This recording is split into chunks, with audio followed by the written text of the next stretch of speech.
Look who decided to show up. What is up? Bro, the man, the myth, the legend. All right. Right. Here we go. Start your engines. Happy Friday, everyone. Happy Friday. Drop any recruiting questions that you have in the chat. We're going to get to as many recruiting questions as we possibly can. Happy Friday. Help me commit. I'd love to help you commit. Go ahead and drop some questions in the chat, and I'll give you everything I got to help you commit. Happy Friday, Mr. Connor Justice. How you doing, sir? Happy Friday, everybody. It's good to be here. Good to be here. You got any big plans this weekend or what? Huge plans this weekend. We got a lot of work to do. That's the huge plan this weekend. That's the huge plan this weekend.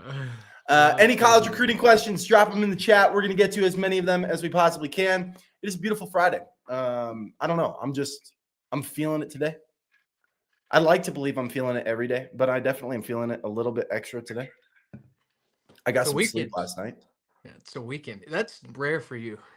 It is rare for me. Sleep is not always my strong suit. All right. We got any questions in the chat yet? What's going on here? One lonely question. How do I start communicating with college coaches? Connor, what would you say to that? Yeah, well, first we have to compile a list, right? I mean, that's the biggest thing is getting all of the coaches' contact information. Email usually works best, okay? Email is massively important through all the recruiting process. If you're a football player, not sure what sport you're in. If you're a football player, allot all of your time and attention towards Twitter if that's the only thing that you're doing. But for mass majority of sports, email is a great starting place. Just introduce yourself to coaches, collect video, send them evidence, and then follow up with them consistently. Guys, you don't realize how important the follow-up process is once you've actually gotten in communication with them. Just keeps you at the forefront of their mind, and then from there, it segues into a completely different relationship to where you started. Yep, that's the answer. As a junior wide receiver, how much should I weigh? Ooh. That heavily depends on a lot of other factors. How tall are you? But also there's not like a specific, like you should weigh this much, type of thing. There are athletes who don't weigh very much and get, recruited. There are athletes who weigh a lot and get recruited. So I wouldn't worry too much about that. I'd get as big, fast, and strong as you possibly can. Basically, just get to the point where you're dominating everybody else that you're playing against. I don't know. That's just great starting place. Yeah, that's just kind of what I would do. How do I get college coaches to notice me in a game? The easiest way to get a coach to notice you in a game is to have them notice you before the game. Yep. So Connor, your video is going in and out. I don't know what's going on there. I don't know if you see that too, but there you are. There we go. Yeah, no, I had to. I was connecting back to my AirPods, so I couldn't get it figured out. I just want to make sure you knew. That's all. So, how do I get college coaches to notice me in a game? Easiest way to get them to notice you in a game is to get them to notice you before the game. So, having an established relationship with the coach where you're already communicating with them is the hands down easiest way to get them to actually watch you when you're at a game. I think about Sydney, not your Sydney, Connor, but the other Sydney. I think about her because there's a message that Gwen had sent me a while back. And she said, yeah, we went to an event and there were 100 girls there and they pulled 3 of them aside. And she was one of them, right? And so that means 97 girls that were there were wallpaper. They weren't watching them. They didn't really care. And for sure, guaranteed what happened is in those 97 players, are you really telling me one of those 97 didn't ball out and didn't play really well? Like one of the 97 probably did. Right. And so that dad is driving home in the car and he's looking at little Sarah in the back seat. He's like, Sarah, you balled out. I don't know what those college coaches are looking at. I don't know what they want. You did everything you could. And he's like really angry at the recruiting process when really all that's happened is the 3 girls that got pulled aside.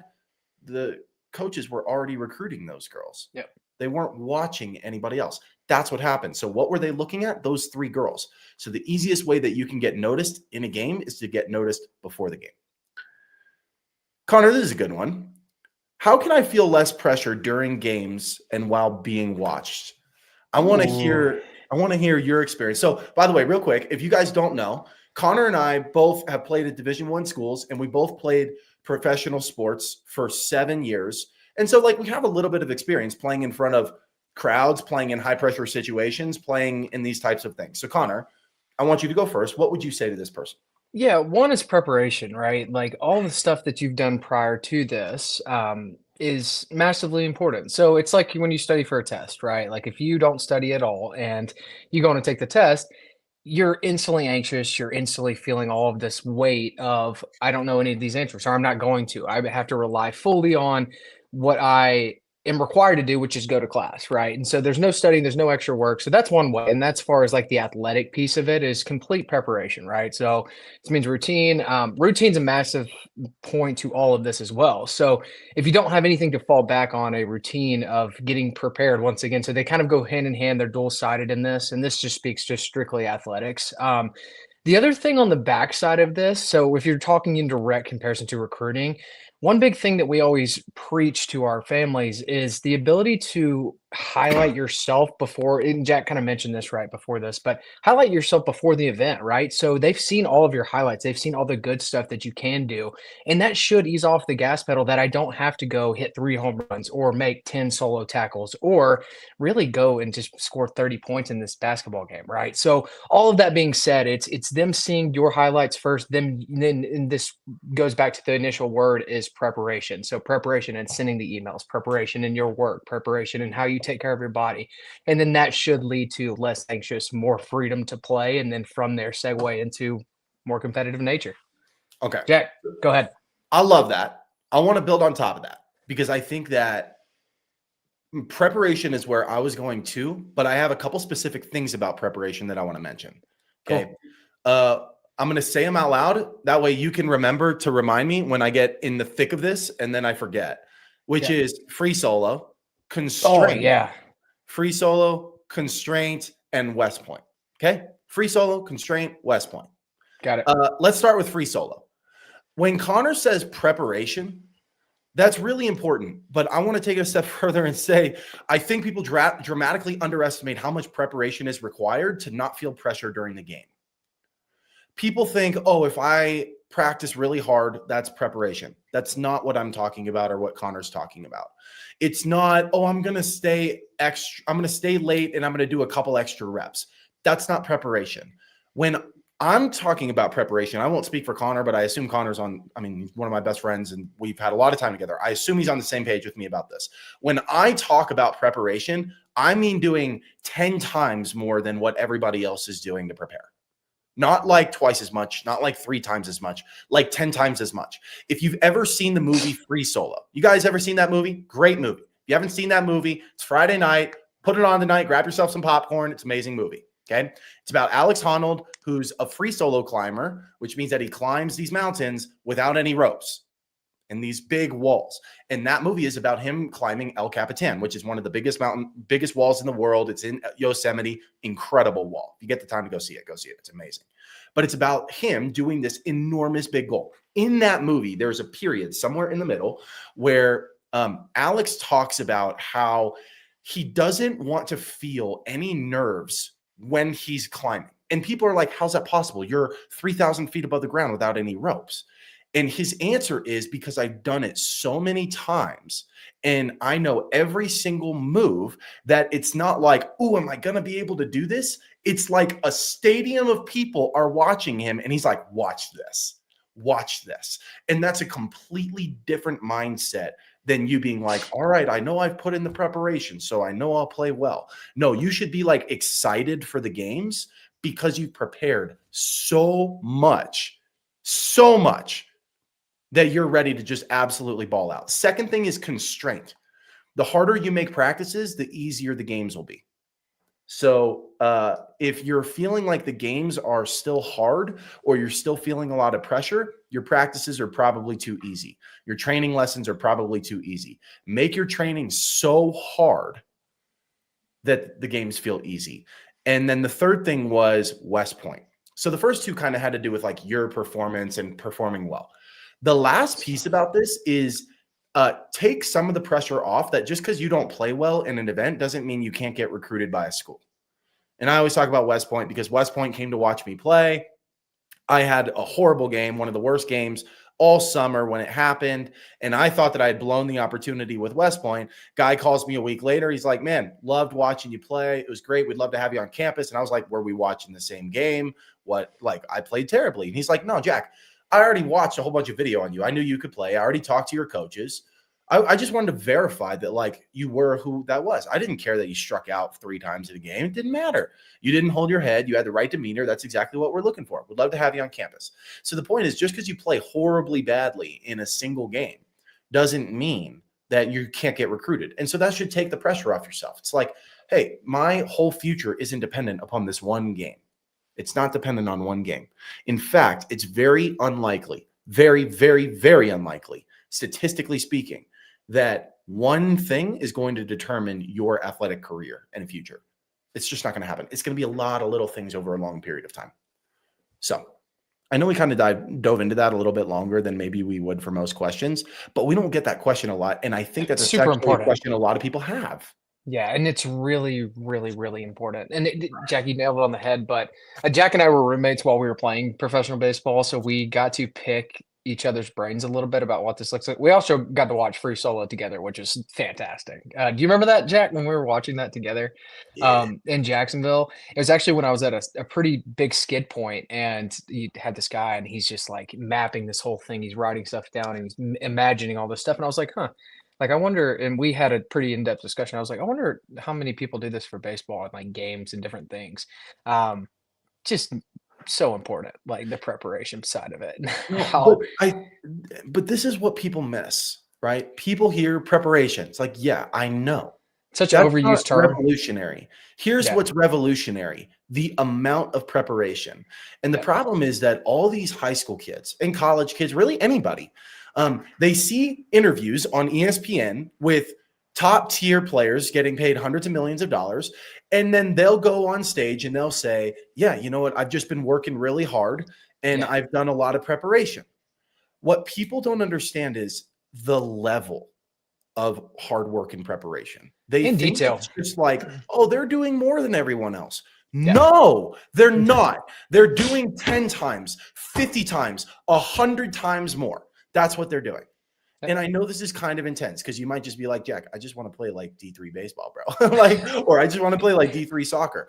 No, but listen, this will carry with you the rest of your life. You can outbeat basically everyone by simply preparing better. That's it.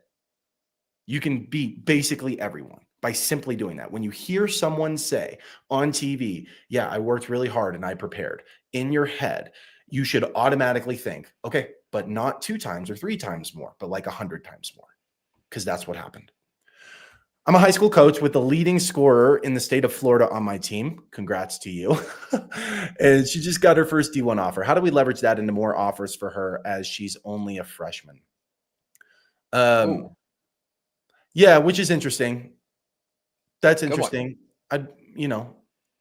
There's a lot that we could talk about. I'm not going to talk specifically about getting an offer as a freshman and what that means, how that happens, if that's real. I'm not going to talk about that.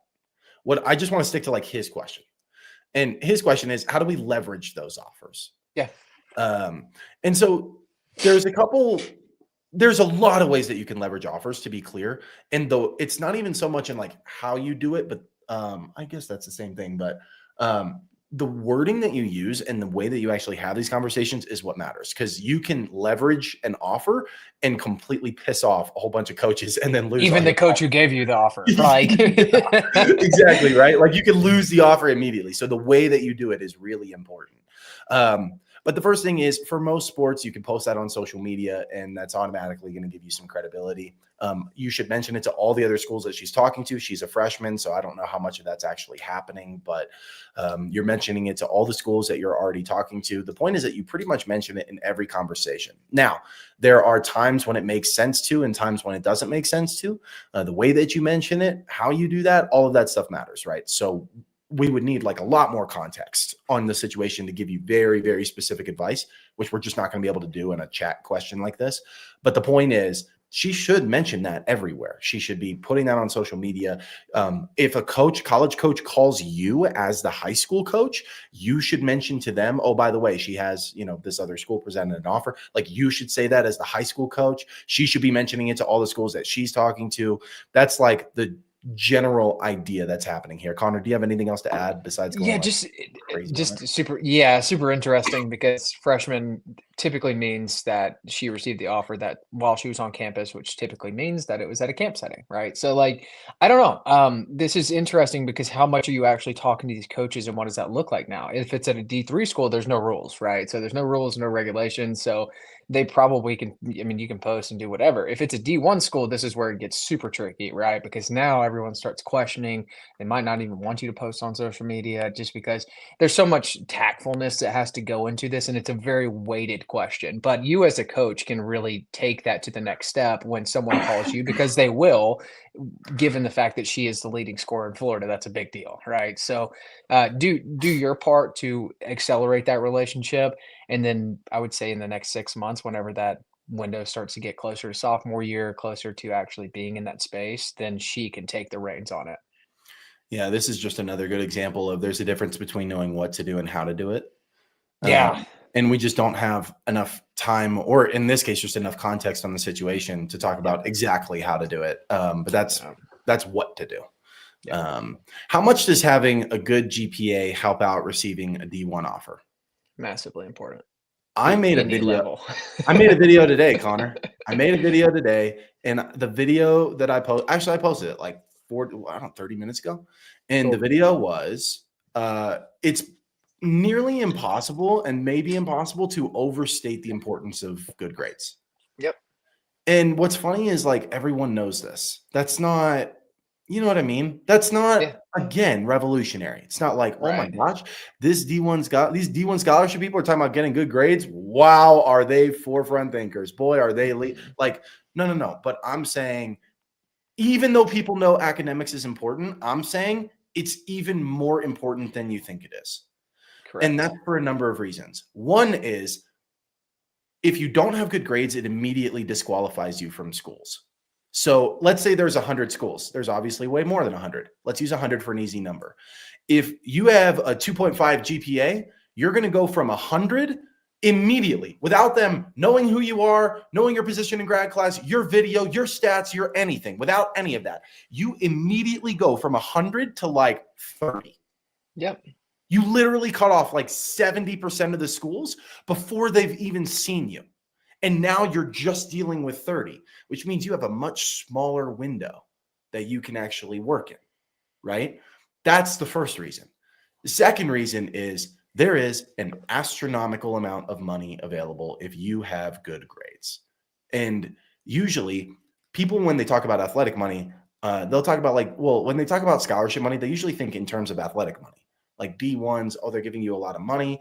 But there's a lot of schools that, one, will give combo scholarships. You're getting athletic money and academic money, which means if you got 20 grand athletically and you got 20 grand academically, you literally just doubled the amount of scholarship money that you got because you had good grades. If you didn't have that, you wouldn't have been able to get that, right? So that's one. But the second thing is, even if it's not a combo, let's say it's just an academic scholarship, which can happen, by the way, at a D1 school, but it can also happen at a D3 school. There is an insane amount of scholarship money available outside of the D1 level, specifically to kids who have good grades. Insane. And if you're a parent, you're like, yeah, but how much? Like, how is it, like 20 grand, Jack, or like 30 grand? No, like 100 grand, like 150 grand, like 175 grand, like a ridiculous amount of scholarship money outside of the Division I level just for academics. And that also applies to the Division I level in terms of academics. I cannot overstate how important academics are.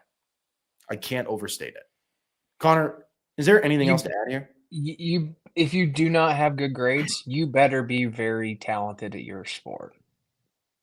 Like Bottom very line. talented. Very talented, like top 100 players talented if you do not have good grades. Anything under a 3.0, guys, like we're talking like you have to be a high caliber athlete because this means that the coach is going to have to go sit down with the dean of admissions and explain to them how you're not going to be a wasted investment for them to come to their school, right? And lower all of their caliber for everybody else that it takes to get into the school, right? So he's got to go explain himself away. And if you don't make an impact on the team right away, then why? Now his credibility's gone. All of the hurdles that he just had to jump through, he just wasted 30 hours when he could have just gone and got a reputable player with a 3.5 that is just as competitive. He might be a tip lower than you, but like it's still the amount of hurdles that have to go through. So this is why a lot of the times you're disqualified is because of how much on the back end the coach actually has to do.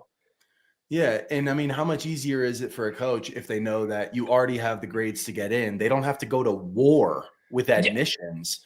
It saves, they're like, oh, this is so much easier. I'll recruit this kid all day long, right? You keep yourself in contention for so much longer. If they have to go to war for you behind closed doors because you don't have good grades, it's like, man, they have to really want you. Like they have to really want you in order to do that because coaches don't get to fudge on 30 players a year. They'll fudge on like 3. Like they're Jack, not going to. you know this story, but at the D3 level, it's even more important because it's all academic merit-based scholarships. But the way that they group those into, if you are, say you're an average student, right? An average student meaning like a 3.5, and then you get shot to the top of admissions and you're a really good player, they're going to just dump money into your pockets. I had a situation with an athlete that was like, he should have never been going to or entertaining our school. He should have been D1 caliber, but he couldn't get in anywhere. And I went to the admissions office and was like, "Hey, this is a situation. Like I need him to come here." And they still couldn't get him in. And he had like a 2.7. And so my point is, guys, like I can't stress it enough how important it is. I was fighting tooth and nail to get this kid in the door just because I knew that he was going to make an impact right away. And I still couldn't get it done. And that had nothing to do with me or the admissions office. It was solely based on, hey, this is going to affect us in a negative light towards everybody else. Also, if you struggle, I don't just want to leave you and be like, go get good grades. Okay. If you struggle with getting good grades, let me help you out. Okay. The first thing you do is go to every single class period. Really simple. Just don't skip class. Second thing you do, sit in the front of the class. Sit in the front row. Third thing, don't sit next to your friends. Also, I know that some of these things are not fun. Okay, fair enough. Totally get that. But those things that I just mentioned are not hard. They're not hard. Show up to class on time, sit in the front row, don't sit next to your friends. Okay. First of all, if you just do those, you'll probably raise your GPA by like 0.5 point right there. Probably right there. That's it. If you did nothing else. And so start there. If you struggle in class, start there. That's it. Okay. So is there a way you would say I should talk to coaches during trials, specifically for the high school team? Also, is the high school team important? When you say trials for the high school team, you mean like trying out for the high school team, Connor? Is that how you read that? Probably that's how I would read it. Yes. Okay. So is there any way I should talk to the coaches during trials? I will tell you, show, don't tell. And this goes for all of recruiting too. Show, don't tell. Don't tell anybody that you're good at your sport. Just show them, right? You know, when people say like a picture is worth 1,000 words, this is basically the recruiting version of that. Show, don't tell.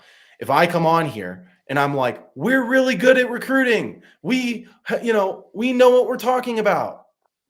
You guys would be like, so where's the proof, bro? Where's the proof? Right? But over time, we answer more questions. We create content. You see all the success stories. And then it's like, oh, I'm just going to show you that we know what we're talking about. Not that I'm going to tell you. You have to take the same thing into your high school. Same thing. And same thing into college coaches. Don't tell them that you're good. Show them. They're not going to believe anything you say. They just want to see the proof. Is the high school team important? I believe if I remember from a previous comment from you, you play soccer. In some sports, the high school team is more important than others. And this is not to say that no matter what sport you play, if your high school team sucks, you can't get recruited. That's not true. But it does help in some sports. Football, for instance, the high school is helpful. Like if you play at a big school, that's helpful. For something like soccer, they care way more about club travel. Same thing with baseball, same thing with volleyball, right? A lot of those sports, it's usually that, but football in particular is high school. Basketball is kind of both. It's a lot of, either circuit teams, AAU teams, whatever is important. But, there are some basketball schools that are like big time. So anyway, that's what I'd say. Connor, you have anything else on that? Yeah, just to stress the importance of collecting the video, even if you play soccer, right? Like you guys play pretty much year round. I mean, there's really no off season. The off season is filled up with camps and different things like that, and then you transition right back into clubs. So, just the importance of collecting evidence. And Jack's spot on with the show don't tell, but this is also to college coaches, right? So, like, yes, you're showing your high school coach that you can play to earn a spot. Wherever that is and however you go about collecting that video, if your parents are there, if you have a friend that's taking the video, if your video is just going through of the high school coach wants to collect it, great. Ask if you can take a snip and say, hey, can I take this video from this game just to review my play? And any coach in their right mind is going to tell you that's perfectly fine, right? So there's ways around this. Once again, being tactful of not just being like, hey, I'm taking all this video and sending it to all these college coaches. Like, no, I'm using it for my own development, both outside of your sport and inside of your sport, right? So you can watch it to develop your play, but you can also watch it to develop relationships with college coaches. Yeah, bingo. What are some ways to keep a good mood in a frustrating game? The main thing that I think about is control what you can control. So when you have a frustrating game, your teammates are probably doing some dumb stuff, or things just the refs aren't going, your calls aren't going your way, that kind of stuff, right? Just focus on it, what you can do and how you can get better. And if it's a frustrating game because you're not playing well, then take a step back and say, just because I haven't played well so far doesn't mean I can't play well for the rest of this game. And you hear this a lot from, like, I love the stories, Connor. These are some of my favorite stories of when athletes have a horrible first 90% of the game and then hit the game-winning home run, make the game-winning shot, have the game-winning touchdown. Like, I love those because guess what? Nobody remembers the first half of the game. Nobody remembers. You're only as good as your last play. And this should be advice for you, whether you're having a good game or a bad game. If you're having a bad game, it should give you confidence. People only remember the last play you had. So just make the next play amazing. And that's what people will remember. But on the same side, or on a different side, if you have a great game, it's the alternative, which is like the humility piece of that. Just because you're playing really well so far doesn't mean that everyone's going to remember that. Play really well, and then you start going downhill. You see it all the time with athletes who have 20-year careers. And by the time that they're, 18 years into their 20-year career, at 18 years in, people are like, man, that guy was really good 10 years ago. But they're not like, yeah, he's the guy right now. No, you're only as good as your last play. And so that should give you confidence even if you're having a frustrating game. Connor, you have anything to add there? Yeah, have you ever heard the Tiger Woods analogy where he gives himself 10 steps and whatever he says in that 10 steps is fair game. Okay. So like, if you look at the sound bites, it is nuts, right? The stuff that he's saying to himself and how derogatory he is to himself of like, you didn't do this well, you can't hit the ball, whatever it is, right? And then after those 10 steps, you see his brain switch. And so like I think about it in terms of baseball, picking up dirt, right? And like you can give yourself the 10 steps and you have dirt in your hand. As soon as you get done, it's like toss the dirt and it's over. You have to get rid of it, right? There's a lot of different ways that you can go about this and a lot of psychology that goes into this. But nonetheless, what Jack said is so important of being able to just skip to the next play and being able to flush all of the bad stuff. So much easier said than done. But also in the times of when you're having a lot of success, it goes with that too. Nobody cares that you just did something really cool 2 quarters ago. It's like, what are you doing now that's helping us win, right? So being able to flush the good, bad, and just stay even keel through the whole time. The more times that you can just stay on a level playing field throughout the entire game. Jack was actually one of the best I've ever seen at this, where it didn't matter if it was up, down. It was just like stone cold the whole game.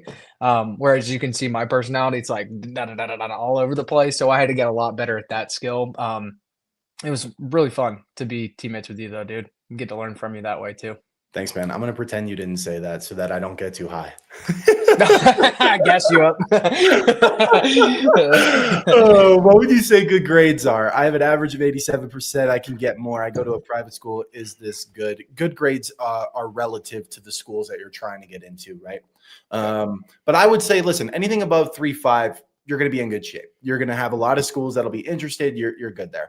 Anything between 3.0 and 3.5 you're still doing okay. Like you're going to be all right. But can we get that above 3.5? Anything below 3 and you're at the at-risk zone is kind of what I would say. I always think about that, Jack, is like the eye test when someone walks on the field. Like if you're over a 3.5, you pass the eye test, right? Like it gets you to the next phase of relationship. Yeah, I think that's a good analogy. Connor, take this one. If you're a 26 high school grad, when is it too late to reach out for D2 programs? Good one. Look, we still have some athletes that are getting recruited in the D2 space. Okay. A lot of traction, depending on sport, is massively important. So if you're playing football, still okay. If you're playing really soccer, I've started to see a lot of D2s in soccer that are still recruiting, still okay. Look, the way that I would kind of dive into this a little bit further with some more context, obviously, from you, but D1s are going to start super early. So as soon as that recruiting window opens up, when they can open the phone, like that's when D1s are full go into your sport. Okay. The second layer to that is D2. So it's typically like on the same wavelength, maybe a couple months later. And then D3s have to wait until going into your senior year. Okay. So for you right now, like D3s and D2s are a good time. D1s, very rarely, unless something just changed in their class, whether that be someone decommit, someone left that was already inside of the program. So just kind of weighted answer, but D2s are still recruiting right now for 26s. And also too, remember guys, like all of the legality and legislation that went through with NCAA rules and different things, it pushed a timeline back for 2025s, which then trickled down to 26s. Okay. So it means that there is more time in recruiting. It also means that everyone's timeline is pushed back and the portal just impacts everything dramatically as well. So anything to add to that? Yeah, the only thing that I really want to add, and the way that I always answer this is it's not a black and white answer. Yeah. It's never a black and white answer. Okay. So anybody listening to this, if you're doing something else, pay attention for like the next 30 seconds. Okay. There is not a date where after this date, you can't get recruited for this sport in this division. It does not exist. It does not exist. Okay. It is a probability. And the later that you get, the lower the probability is that you will get recruited for that division. It's just a probability. It is not black and white. And I am the perfect example of this. I was supposed to go to West Point June or July. I got to get the freaking date. I say this every live stream, but I got to get June or July. Before I was supposed to go to school in August, I got medically disqualified. I ended up getting an offer, 40%, to the University of Oregon. They were a Pac-12 school at the time. And to go play D1 baseball. Okay. That was a month and a half before I was supposed to start my first freshman year. If you ask me now, hey, Jack, is that too late? Part of me wants to be like, bro, yeah. Like the odds that that's going to happen for you are not high. But it happened, right? Because there will always be extenuating circumstances. I use that as an extreme case to just show you there is not a black and white date. We have players getting D1 offers right now. Second semester of senior year. Yep. And guess what? I guarantee you 100% certainty. And the reason I can say this is because it happens every single year without fail. There will be athletes this summer, 6 months from now, who commit and end up going to another D1 school and get a scholarship offer. It happens every year. Okay. There is no such thing as like too late for this division or this division. It's just the probabilities go down dramatically the later that you get. And those probabilities change per sport, right? So like, for instance, in lacrosse, 80% of athletes or 80% of D1 spots will be filled within 2 months of September 1st. But for something like football, that's not the case. Like you can go well into junior year, even into senior year, and there's still a lot of D1 spots. So the probabilities change per sport and per timeline as well. That's really the only thing that I'll have to add. Otherwise, I think you nailed it. Someone says impossible to get less than a 3.0 with YouTube and ChatGPT. Amen. I really do. Effort, mean- right? Like, but even that requires effort on your part too. It's funny what your brain does when you're typing that stuff in, right? Like, I think about this in the same way now, where it's kind of changed with the old school notes, where I still use a pen and paper, but like when I write something down, I'm more apt to remember it. When you type something and you're thinking through what to say to ChatGPT or whatever, right? Like you're still learning something. So there's some weight to that, but I think that's funny. It's a good comment. Yeah. Connor, how about this? Can you speak about Ivy League school aid? Similar to D3 question mark? Ooh, good one. Yes and no. Right. Yes and no. Ivies are so competitive that regardless if you play sport or not, you're weighted heavily on if you're going to get into the school and how much they're going to give you just based on academics alone. So the application process doesn't change the amount of money that you're going to receive from that school. In the Ivy League realm is going to be based on what you do on paper, right? So like, yes, it does help to get into the sport, like to get into the school, but the amount of money that you're receiving, think about it, you're going up against the top 1% of everyone in America, US, anywhere in the world, because that's who's applying to the school. Okay. So D3 and just like comparison, they're almost in different wavelengths. Now you can look at like the Carnegie Mellons of the world, or like these the Emorys of the world, and like these really high academic D3s that are very specialized in something, and that's pretty good comparison. But if you're just talking about a generic sense into D3, completely different stratosphere as far as Ivy Leagues go. Yeah, and they also kind of operate a little bit differently and independently. They do a lot of like income-based stuff. They Correct. also have private grants and stuff. Like Yeah. it's a bit of a different world when you start talking about Ivy League schools, and they do just operate differently than your typical school. Yep. Okay. Let's see. What are all the little things that matter? For instance, a coach is at my football game. What are the little things the coaches will look at? Name as many as you can, please, that can boost my chance of offers. Ooh. All right. So here's what I'm going to do, Connor. I'm going to say something controversial, and then you're going to answer the question and give him some little things that he can do. Cool. Love that. Okay? Yep. All right. Here's my controversial thing. The little things don't matter. And people will throw an absolute fit about that. And that's not entirely true. That's kind of clickbaity. I'm sorry. Little things do matter to some degree. Okay. My point is that if you only did the little things and you didn't do the big things, you're not going to get recruited. Yep. That's my hot take. So for instance, I'm sure something that Connor will talk about in terms of a little thing here in 30 seconds is hustling, like literally just like show effort on the field. My take is that if you are a big time hustling player and you put a ton of effort into it, but you're not really that talented and you don't have the grades to get into the school, you're not getting recruited based on your hustling. It's just not happening. And so for 90% of families out there, I highly recommend getting the big things right. If you get the big things right, coaches will overlook a lot of the little things. That said, coaches still care about the little things. Okay. There are little things that you can do. Connor, what are some little things that he can do when he's on the field that will kind of separate him?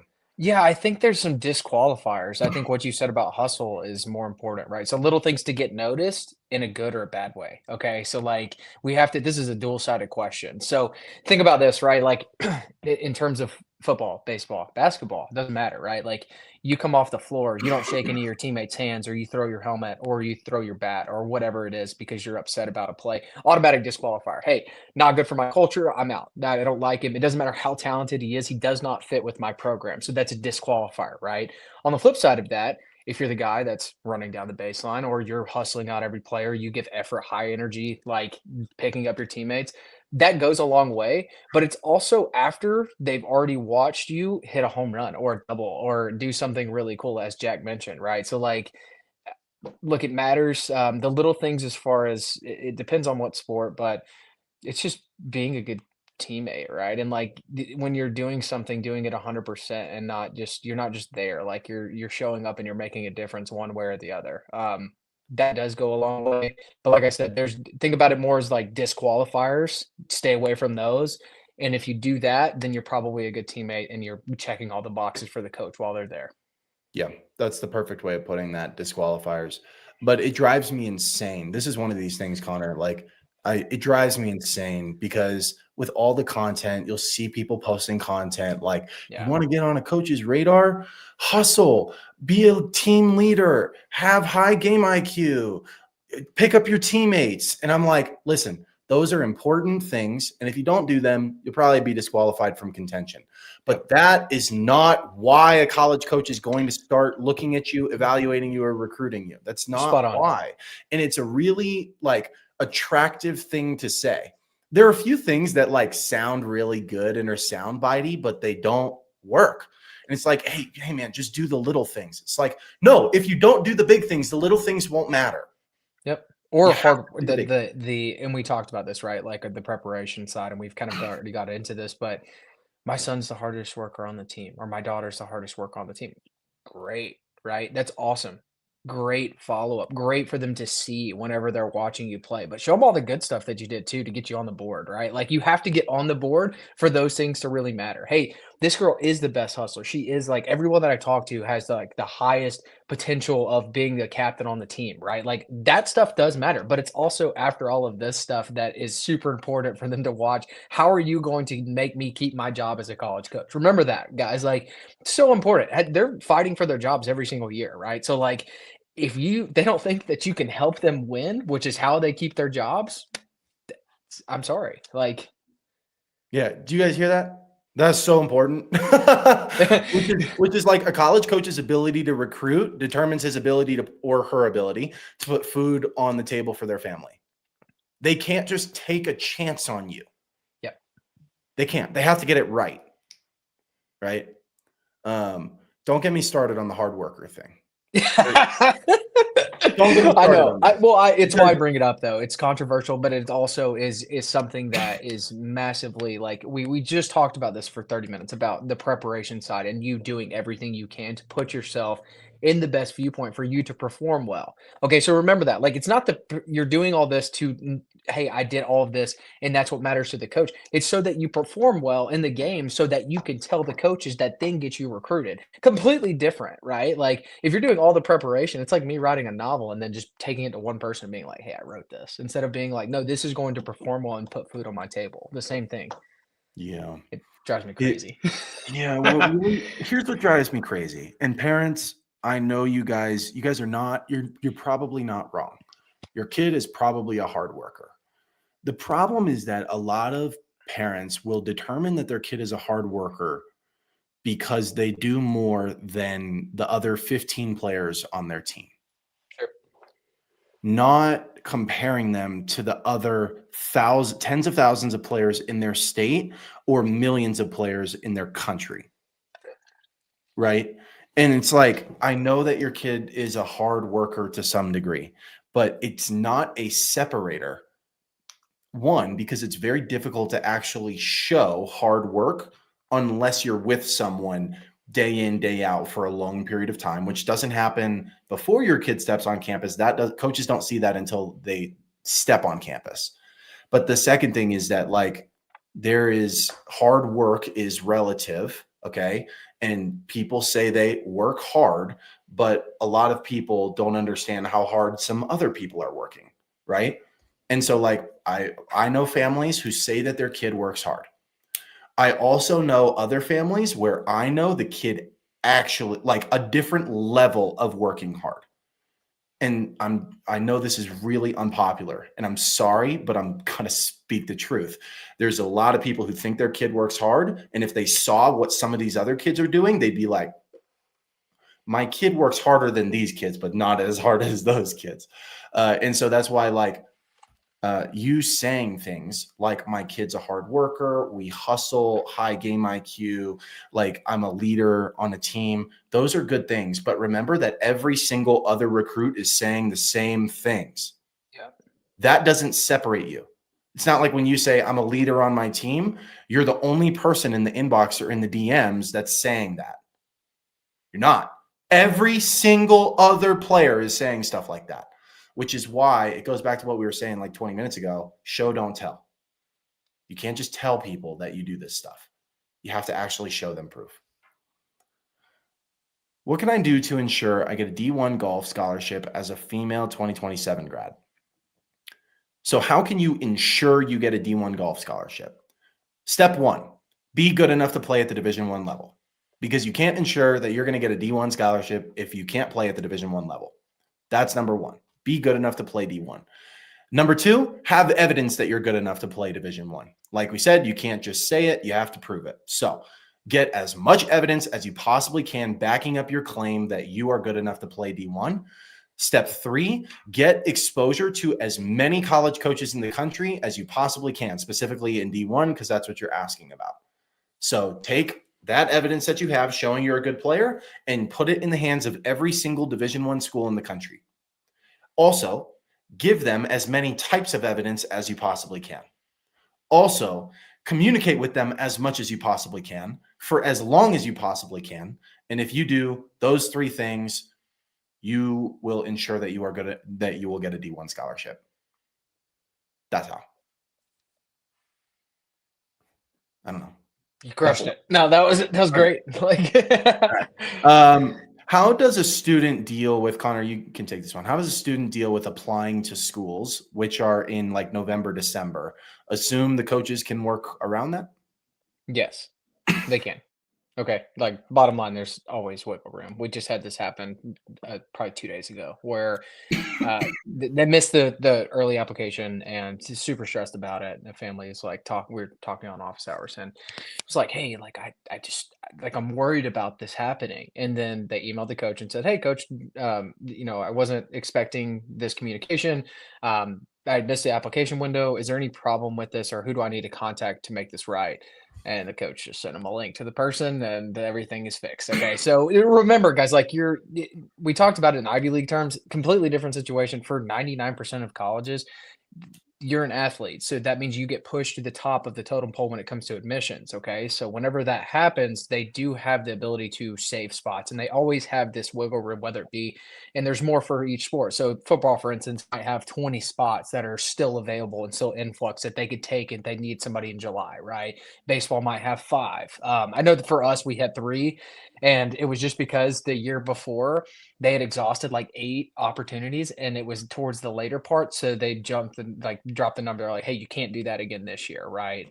So you're competing against the people, everybody else that's applying, but just remember, you are an athlete. If you know the coach, right, and you're on talking terms with the coach, tell them about this, and that will accelerate everything else. Okay. Big piece of that, Jack, if you want to elaborate, knowing the coach and talking to the coach is massively important. That's what changes everything. If Everything. you don't have that, then everything that Connor is saying is meaningless, right? Yeah, it goes out the window. Yeah. So you have to already be in contact with the coach and establish contact with them. But when that's the case, athlete timelines are different than regular student timelines. Like, again, take my Oregon example. It was a month and a half before school started.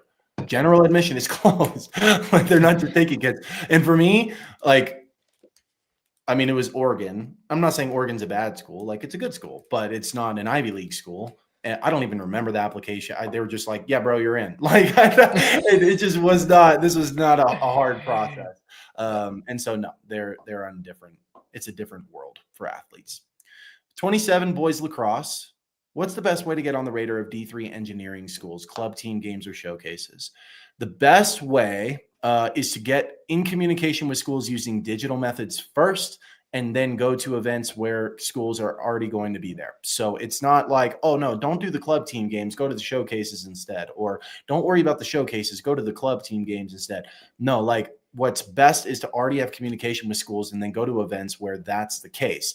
And so for you, I probably recommend the email workshop on January 20th. We haven't talked about this at all today, Connor. It's been 48 minutes. It's my bad. We're holding out on the people. We're hosting a workshop on January 20th. We're going to show everything that we know about email. In fact, Connor, I was building the agenda for it. You want to hear this? Yeah, let me hear it. Okay. So how did we learn this? The proof that it works, statistics on email strategy, the stuff that proprietary data that we have that's not released anywhere. Overarching email strategy, which coach to contact and how many coaches you should contact on staff, the 4 pillars of high open rates, anatomy of a good email, what coaches want to see, the cadence and frequency of follow-ups, the best times of year to send, the best performing subject lines, the best performing email scripts, mistakes to avoid, and response optimization. So step-by-step strategy if coaches don't respond. And then after all of that, Q&A. Ooh, that's awesome. Guys, I can't stress the importance of email. We've seen people that have been 2026s, or we did this last year with 25s, but come into our program in January 15th and just work their butts off for 2 months on strictly email, strictly. And there's so much money out there that you don't realize, and it's just about finding the right fit. So yes, you're lowering the probability, but there's still spots, okay, for every sport across every level right now. Okay. It may be one and you may not fit that mold, and that's okay. But if you do it enough and the frequency that you do hit these coaches and the amount of schools that you contact, you will find a home, right? If you're good enough to play at that sport. Yeah. And so for you, again, like contact schools digitally first. Yeah. Start relationships and then go to events for the schools that you're already talking to. Then you know that when there's 150 players there, guess who they're watching? You, my friend, they're watching you. So if you want to come hang out with us, d1scholarship.com/email workshop, it's $129. It's not going to break the bank. It's less than your next showcase, and you might get more interest in your next showcase. In fact, probably more likely, actually. As a class of 2028 softball player, how many schools should I be contacting, reaching out to, or visiting? Let me first say that contacting, reaching out to is a different number than visiting, right? Because visiting, you're not going to be able to visit all of the number of schools that I'm about to tell you that you should contact. So visiting is a whole other conversation. Okay. But in terms of contacting or reaching out to, I would start with at least 100. I'd start with at least 100, and then you can go up from there if you want to, or if you need to. There will be people who listen to this and they're like, No, I'm sorry. I'm sorry. Yeah. What did you say? Did you just say 100? And then they will say, I'm not interested in 100 schools. I can't even name 100 schools. How would I even go about getting 100 schools? Why would I want to do that? Right. They'll say all of those things, which I totally understand. I'm not naive. Okay. I'm not naive. Here's what I will tell you. Okay. First thing is, let's just look at the data. So if you want to look at the data, by the way, you can grab our 2026 recruiting trends report where we analyzed over 8,000 athletes. What does the data say? If you contact at least 76 schools, you are likely to get 83% more interest. If you contact 76 schools, at least, you're likely to get 83% more interest from college coaches. And I think the number, if you're over 50, if I remember this right, Connor, the number's like 58 or something like that percent. Yep. And so the point is, like, the more schools you contact, the more interest you get. Crazy, right? But that's what the data shows, period. Okay. So that's the first thing. The second thing is, if you're like, how am I supposed to get 100 schools? Like, seriously, Jack, like, how am I going to get to 100? Here's the easiest way to get to 100. All 5 divisions, D1, D2, D3, NAIA, JUCO. Okay.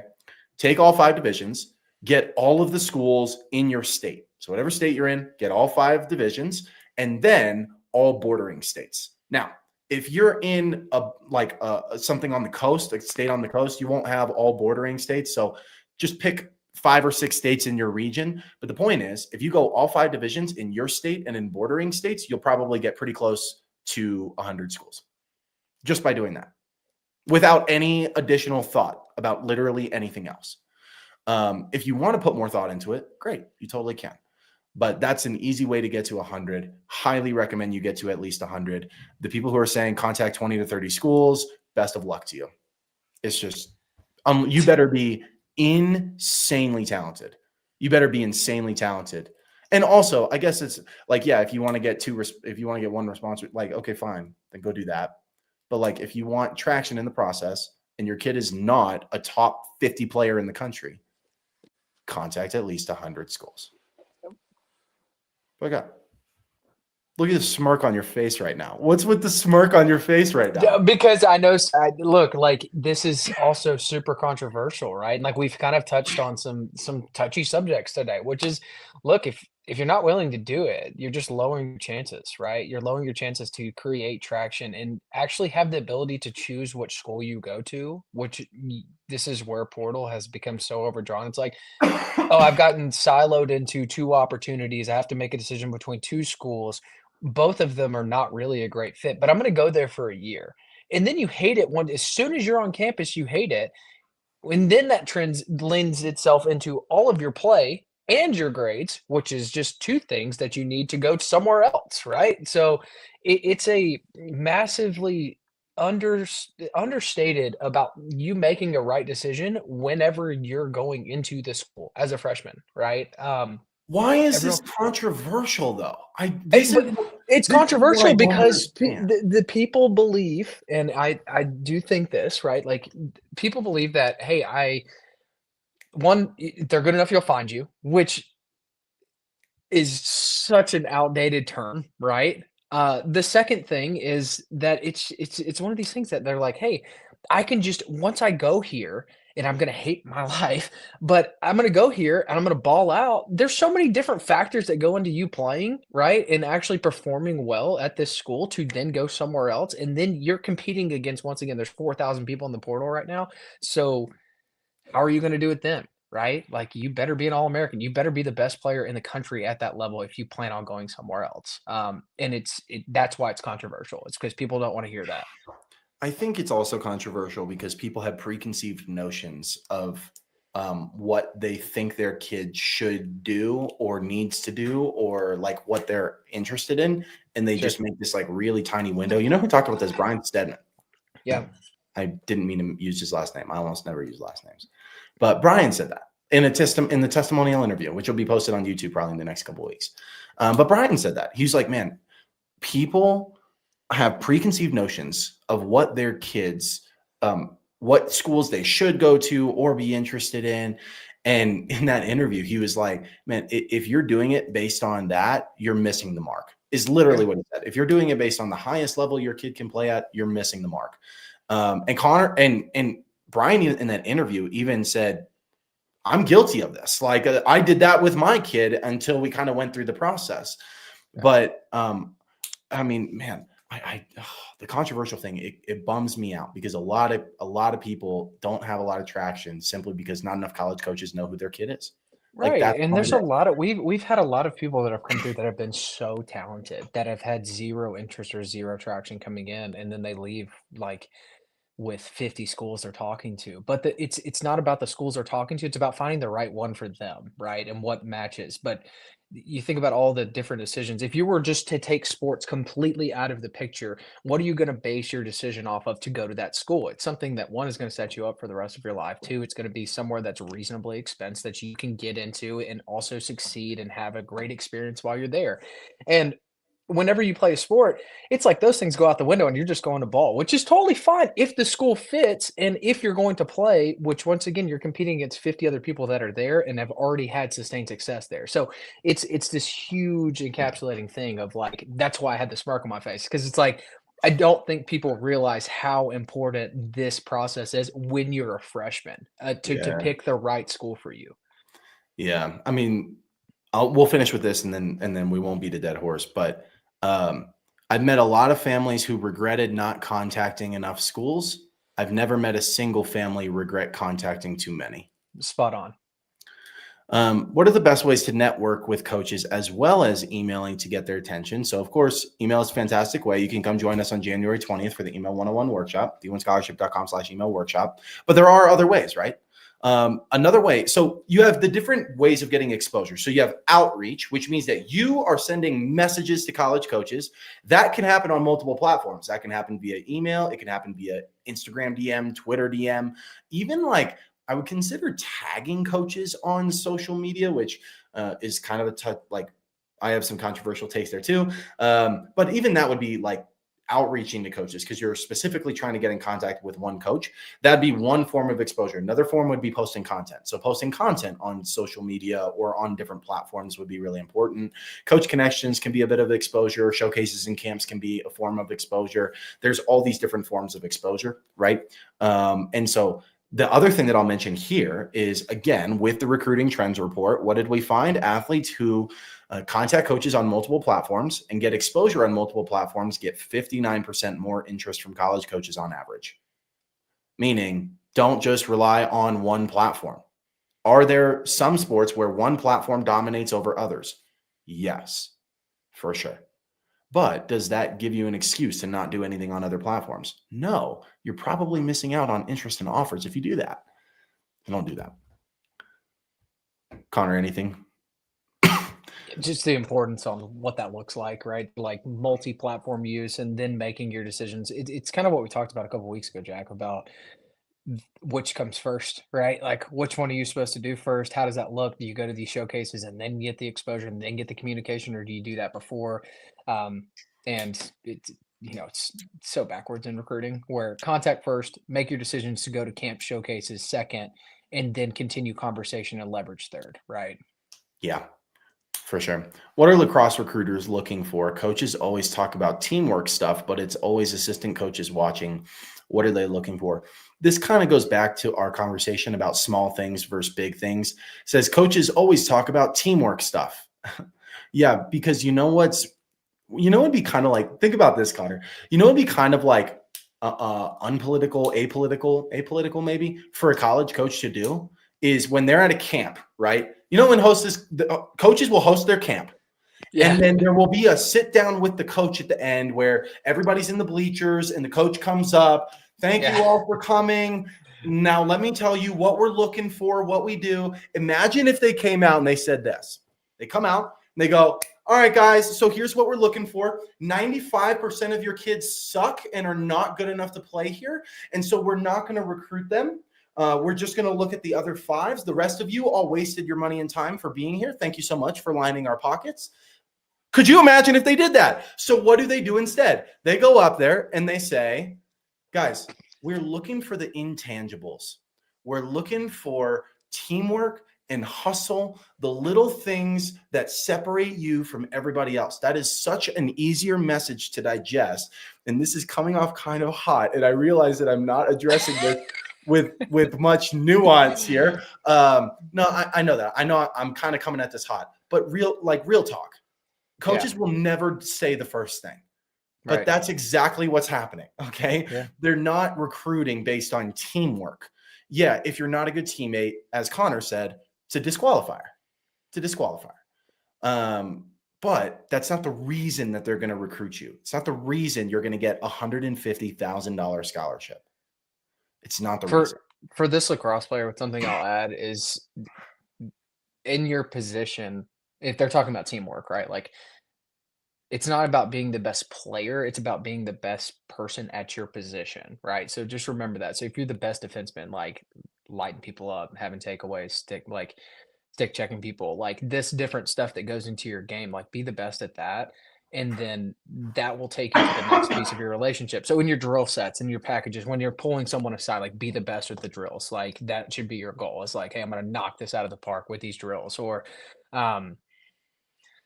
look, it's solely dependent. Like if you're a striker, or like say that's your main priority is to go score goals, then yeah, like that's where all the flashy highlights come from, is people lining up the scoreboard and doing that different stuff. But if you play like an offensive lineman position, be the best at those drills, be the best at like pulling guard and like doing stuff like that. Like there's so many different intangibles that they do look at, but do the stuff that's required of your position really well.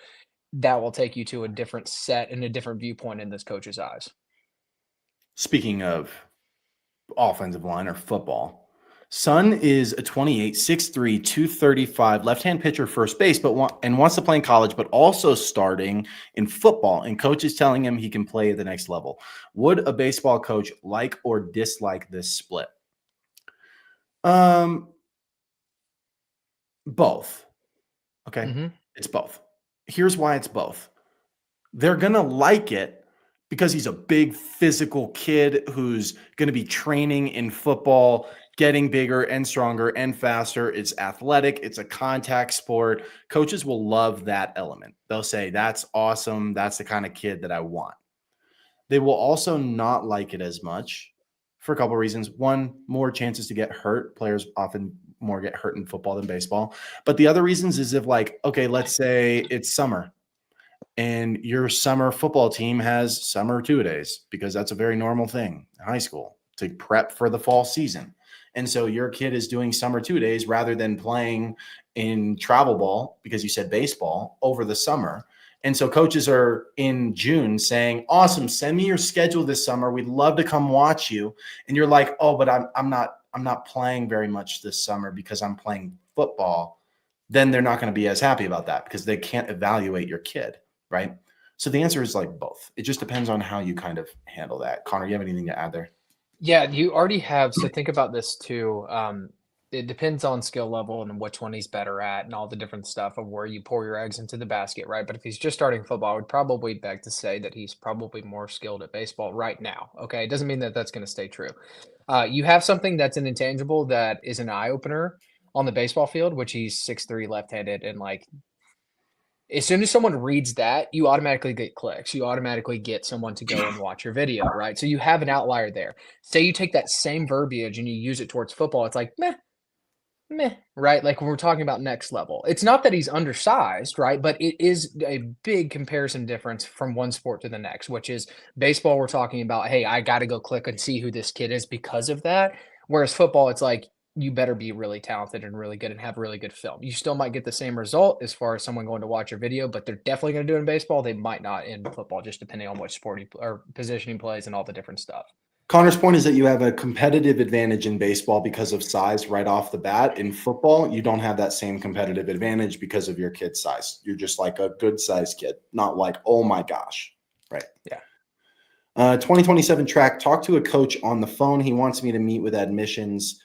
What is the benefit if the athlete cannot apply yet? They want to see, it's basically like a pre-read. Like they want to see if they think they'll be able to get you in or not. That's basically it. They can determine and get an idea for whether they're going to be able to get you in or not before you actually officially apply.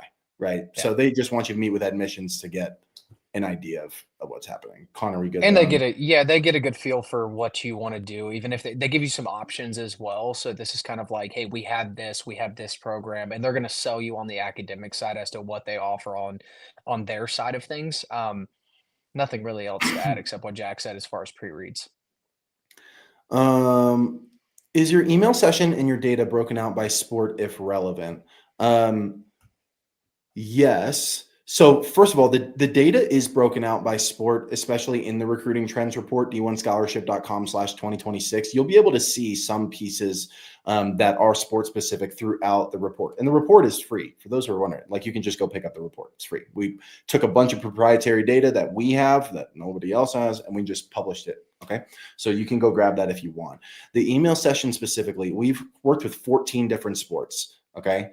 We have a really good idea as to what works in some sports and what works in others. We're going to show you everything that's working right now that we have learned. And then remember, there's a Q&A session. So if you have specific questions after that, when we're on the live, after we teach, there'll be a Q&A session.